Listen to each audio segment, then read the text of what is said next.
The god of destruction, Beerus, has awoken from his slumber.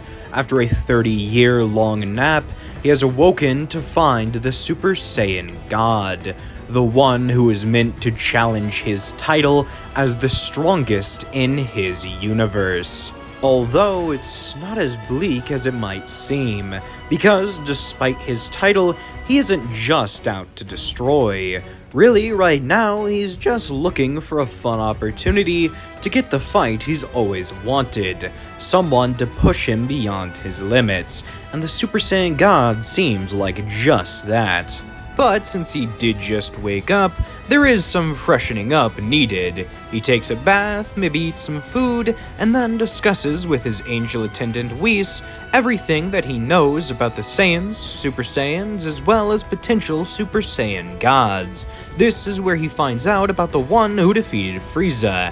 However, at the time, he wasn't a Super Saiyan. The one who killed Frieza's father was. However, the one that actually dealt the finishing blow to Frieza was simply a being utilizing the power of Great Ape in his base form. Although it does appear that that very Saiyan was using a godly technique on top of the Ozaru's power, that of the North Kai, the Kaioken, and Beerus inquires whether or not that Saiyan ever learned to use the Super Saiyan form, to which Whis answers that he has. Alongside that, he also pioneered transformations beyond that of Super Saiyan, aptly named Super Saiyan 2 and Super Saiyan Plus Ikari. Oh, and you can't forget Super Saiyan 3, which is this universe's equivalent of Super Saiyan 4, since they never actually discovered 3.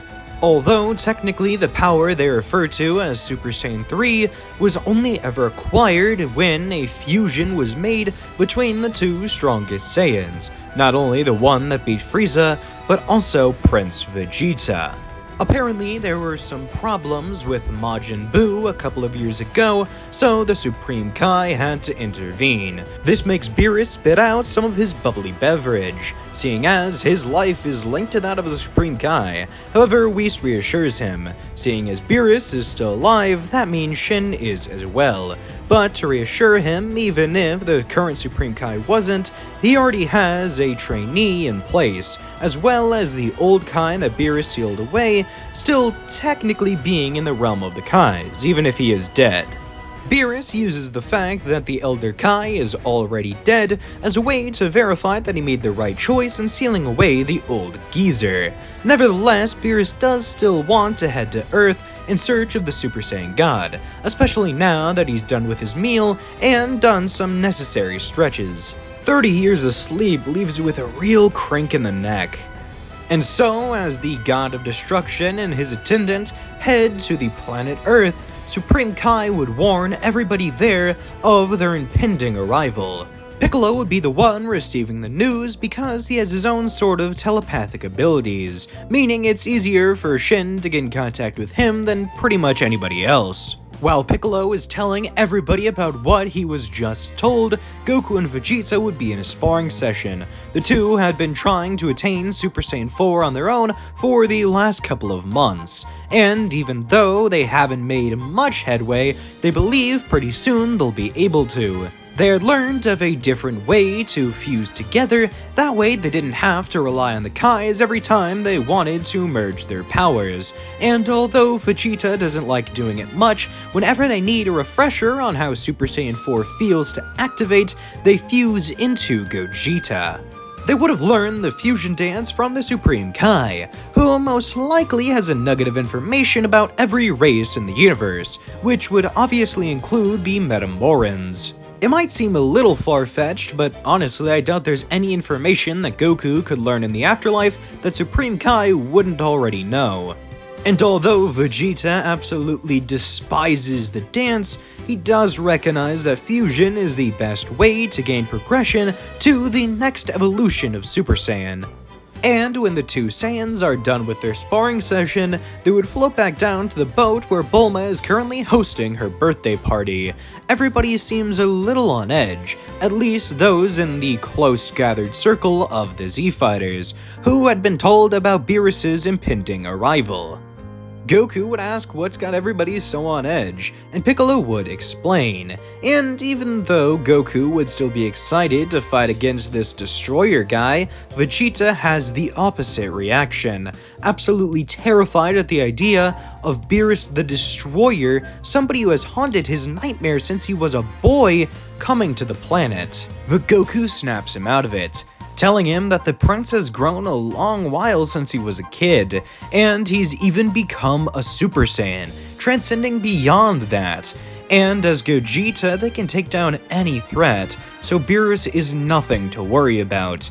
Although, after saying that, the very same god would arrive to hear it, responding saying that yes, he does seem quite a bit stronger since he was a kid, even surpassing his father many times over. So why not show him just a taste of that power? After all, he has been dying to see the legendary Super Saiyan firsthand. Although as Vegeta stands there shell-shocked, Goku volunteers, stepping forward and saying that he'll show off the legendary power of a Super Saiyan all on his own, turning into the golden-haired form before demonstrating Super Saiyan 2 as well, although he knows that Beerus wants more than that, so he dials it back to 1 before entering the Ikari form on top of Super Saiyan. Beerus is mightily impressed. This is more than he ever could have expected from a mortal fighter. However, there is no God Key inside of this transformation, so Goku is still no Super Saiyan God. But then Beerus questions about the red-furred form that Whis had shown him, and whether or not Goku can reach that power. And although he says that he's getting close, sadly on his own he just can't access that form. Beerus then asks if it was the prince who used that power against Majin Buu. However, Goku explains it was more of a collaborative effort between the two. They were fused at the time of transforming, and since then haven't been able to access the power on their own, but they're working on it. So Goku asks if Beerus wants to spar. However, he says that Goku's power as it currently is still nothing to the Destroyer God. So he commands that he and Vegeta fuse right now. That way he can see the red-furred form and tell if there's any God Key within it.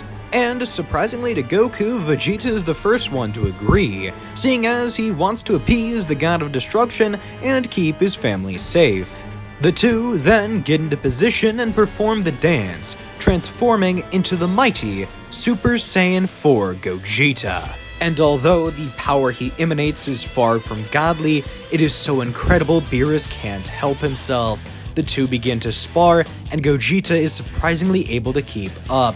He's getting stronger as the fight goes on, and the more Beerus unleashes power, the farther Gogeta pushes his limits, eventually soaring past them and rising up farther than even Beerus could have ever expected. That being said, once the 30-minute time limit was up, Beerus would have already gotten all the fun he could have out of Gogeta. Yes, Super Saiyan 4 was incredible, but it was still no godly transformation. Although, surprisingly to everyone involved, even after defusing they maintained the Super Saiyan 4 transformation, and even more shockingly, they were able to keep up. Together, they were able to push Beerus even farther than Gogeta did after a couple of minutes. Their power was incredible and it just kept rising, but still, it was not that of a god. So Beerus was easily able to defeat them once he showed only a fraction more of his power. Although Beerus has already decided he will not be destroying the Earth, or at the very least those two, as it would be a shame to let such great potential rivals go. And while enjoying the festivities during Bulma's birthday, he would see that the Earth has some of the best food in the multiverse, so he's also not going to be letting that go without sampling every last little bit of it. Although after the two Saiyans regain consciousness, Goku has an idea, but it requires the Dragon Balls, so he enters the bingo tournament and after a long hard match, he's able to win. And the first place prize just so happens to be the very wish orbs that he requires. So, summoning Shinron, he asks how to achieve the Super Saiyan God form. Well, first he asks to bring the Super Saiyan God to them, but Shenron states it's a transformation rather than a person, which is when Goku asks about unlocking said form. The dragon states that it takes 5 righteous-hearted Saiyans flowing their power into another, and after attempting the ritual with just Goku, Vegeta, Trunks, Goten, and Gohan, they realize it actually requires 6 Saiyans, 5 flowing their power into another, 6 in total. But with Videl stepping forward and saying that she's pregnant, they're able to perform the ritual without a hitch. Although while Goku and Beerus are having their fated clash, Vegeta decides that he's not going to stay on the sidelines. He transforms back into Super Saiyan 4, almost as if he had had the transformation for years at this point, before then joining into the battle. And although behind at first, through his drive and determination, Vegeta is able to get back up to the level of Goku and even continue rising alongside his eternal rival. The fight would continue, and although eventually Goku drops out of the Super Saiyan God form, he reverts back to Super Saiyan, and is somehow still able to keep up. Although his power did dip for a minute there, he's able to keep going and his power is able to grow just like Vegeta's did, and together they grow many times stronger than they ever could have believed.